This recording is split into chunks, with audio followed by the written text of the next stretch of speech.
On this earth and since birth I've been cursed to just girt and berserk. That's one syllable. Y'all think he piecing up all these syllables. It's just a lot of rhymes and you think that he like killing it. We like Eminem for his wordplay. We like that he's able to put words together like no other, and I'll give him that. But as far as like actual content matters, no. Most of Eminem's fans don't even like rap. Like, how many people have you met? How many white folks have you met? They're like, man, I don't even like rap, but I like Eminem. I feel you. So why would they care if Eminem's not rapping that well on this? Because they like that kind of shit.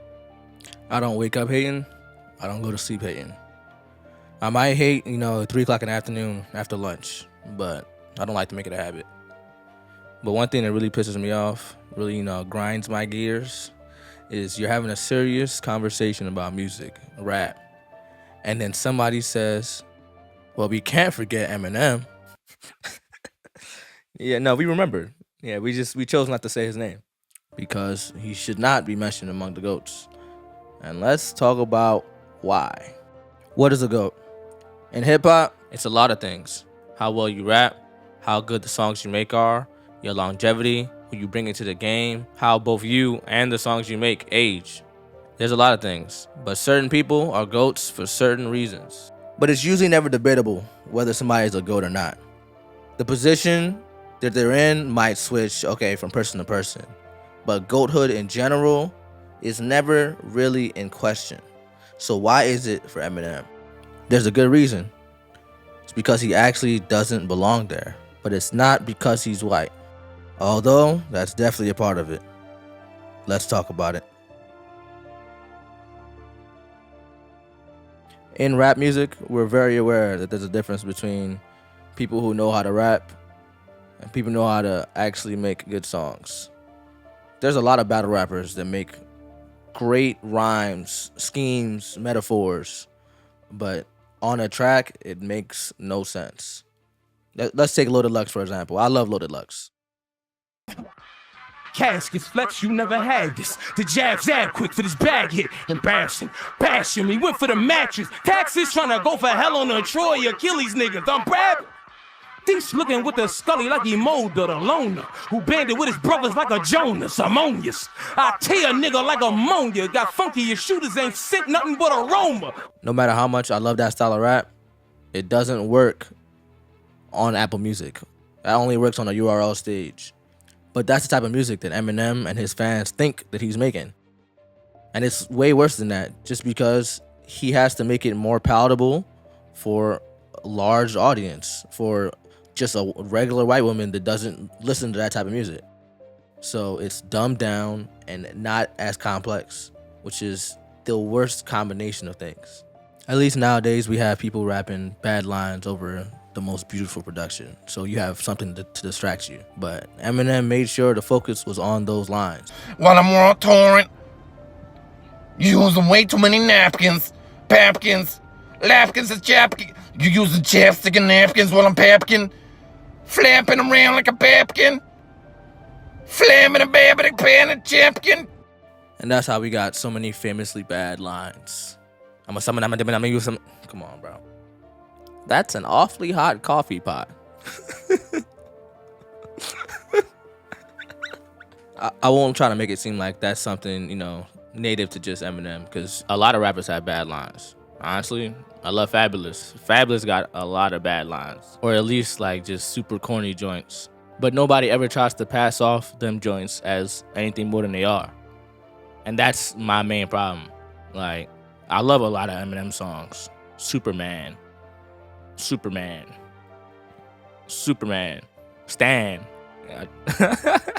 There's more, but I guess the list would be longer and it'd be more recognizable if he didn't saturate these songs with just so many corny lines, all the shock rap, and just all the shit that doesn't relate to hip hop.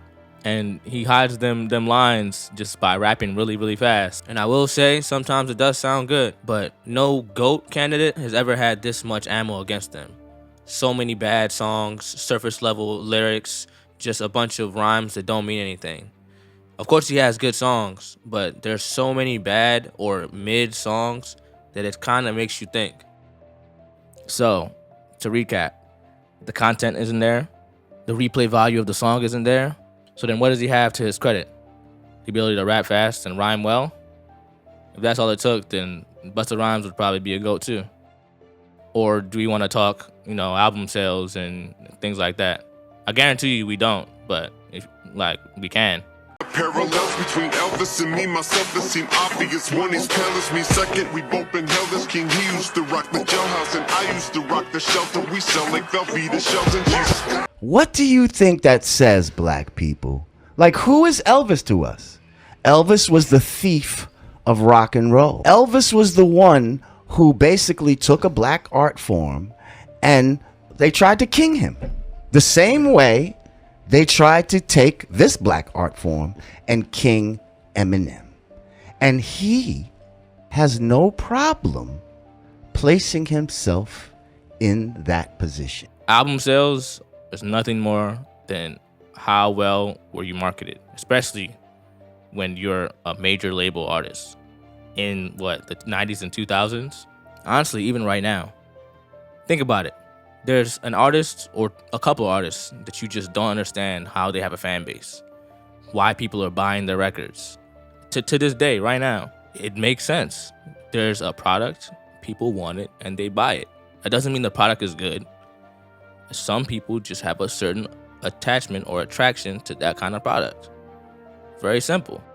And as of right now, he's not holding up very well.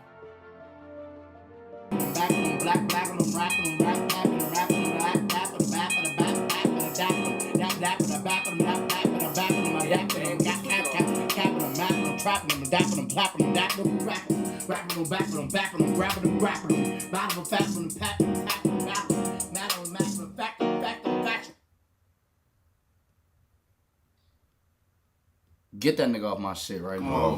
Get that nigga the fuck off my shit right now. I don't give a fuck who that is, nigga. Any other GOAT is connected by not only making great music, having good content in the music, but leaving a cultural impact that lasts way past their time. Like, the people that come after them, one, are good, and two, always say, yes, he influenced me, he changed the way that I make music. Of course, you can be influenced by Eminem, pick up a little bit of the style, but nobody is rapping like Eminem and entering any form of GOAT conversation. Not because it's hard to do, but because the music is not good. It won't get far. You can listen to Eminem and be inspired to go rap, but you're not rapping like Eminem. Every other person that we name GOAT has some sort of cultural relevance. What has he made that has lasted beyond him? I don't like using this analogy because this is not what it all boils down to, but just bear with me here. Any black man that released the same songs that Eminem did, the same way, would not have popped off the same at all. Because the idea was not that the songs were that good. It's just that the content and the person that made it was extremely relatable to a population that hip-hop really just wanted to reach. Even right now, we have black men, replicating that formula. The Hobsons, the Tech Nines. And, they may be a little corny to me, but they have their fan bases. The songs aren't actually that bad, but they're nowhere near GOAT level. Because even if the audience is white, they don't have that marketability. So again, I ask, in hip-hop culture, what is his argument for being a GOAT? Every one of his clones sucks because they're a copy of something that, fill in the blank, it was all marketability. You sell that well because of who you are in the space that you are. It's not a crazy thought. The songs were cool, but nowhere near what it takes to be a GOAT candidate. But because of the fact that he was on a run that large, he just was up there with the greats. And he became the great white hope. If the songs aren't holding up under scrutiny, the lyrics aren't that complex or that meaningful, he hasn't contributed anybody of substance to the culture, what does this stand? Even though I grew up listening to Eminem, and I've listened for years now, in order to do my job correctly, I went back and listened a little bit more for a couple of hours. And I can say without a shadow of a doubt, he is a pretty good rapper. I think what causes a lot of his downfall is having to relate to such a wide audience. It falls short in so many places, but not necessarily his fault. It's pop rap, it's rock rap, but it's missing the soul of what rappers like him, I guess, are supposed to sound like. If you want to be a lyrical, spiritual miracle, for the most part, it doesn't work on those beats. It doesn't work with that subject matter or the verbiage. Like, he'd be talking about, I just bent over the game and fucked it. Bro, like, what? We can talk about a couple of his, most streamed songs. And they're all kind of like that Lil Wayne rock album that we just sweep under the rug and act like most of those songs never happened. Of course, there's a gem hidden between a verse or two. But for the most part, what the fuck am I listening to? Till I Collapse sounds like fucking drumline soundtrack music. Super motivational, just nonsense. The Real Slim Shady is just shock rap. Without Me sounds like something that Weird Al Yankovic would have dropped. And that's coming from somebody that's supposed to be a serious rapper. Both verses on Mockingbird are kind of remedial. But ironically enough, this is the type of song where he shines the most, where he doesn't get to do all that nonsense and he has to actually tell a story. Love the Way You Lie. It's a great song, but it's not a rap song. There's not one bar in there that I'm like, oh my God, this nigga spitting. It feels like Justin Bieber's rapping. Oops, I don't know his name. Come here, come back. I won't do that again. Now you gotta watch her leave out the window because that's why they call it window pane. I'm not gonna lie. If he never dropped Rap God, I don't think I would have gone back and listened to all these songs as critically. But when I heard this song, it really made me go back and listen. Like, is this what he's been saying this whole time? That song pissed me off so much. It's just an EDM rock type beat to, appeal to, his bass.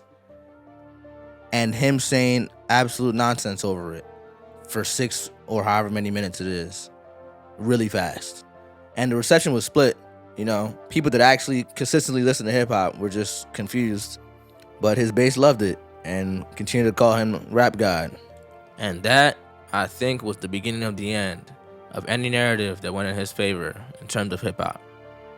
At least for me. And when I was a kid, I was listening to the music. When he used to talk about his haters, the people that didn't believe, I kind of understand it now. Again, still a good rapper, but just the combination of pieces put in front of him, the people he had to appeal to, the place that he came from, his background, he was destined to be in this predicament. Having the ability to rap, but not being able to utilize it 100%.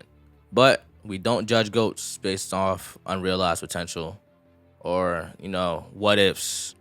We judge them based off what they did and what they are. And as of right now, he's a good rapper.